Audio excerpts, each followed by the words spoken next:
रामकृष्ण हरी. रामकृष्ण हरी. माझं बाळ मला भेटलं. रेखा आमची गोड, आमची लाडकी मुलगी आहे, एकदम छान.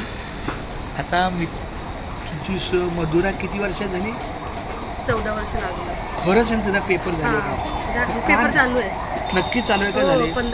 15 तारखेला लास्ट पेपर आहे. बरं, मग 15 तारखेनंतर माझ्याकडे पाठवायची तुला. हां, आजोबाकडे नक्की पाठवायची. ती आत्ता जस्ट सुट्टीतून, तिला आता तिच्यावर आहे, कुठे जाणार ती, तुमच्याकडे येणार, आईकडे जाणार, की तिच्या काकीकडे जाणार. म्हणजे तुझी आजी आता ह्याला आहे, कशाला आहे? कल्याणला आहे.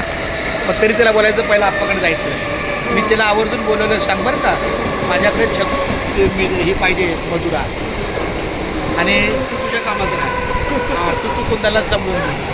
हां, पूर्णपणे राहू द्या. हां, चालतं. नाही, 4 दिवस जरी आली तरी समाधान आहे, पण माझं बाळ येऊ द्या. हां, चालतं. रामकृष्ण. तर आप्पा भेटलं तुला कसं वाटतं सांगा? छान वाटतं. आप्पा भेटलं तुला कसं वाटतं? आपण भेटल्यावर मला खूप चांगलं वाटतं. क्या वाटतं, किती चांगलं. रामकृष्ण. रामकृष्ण.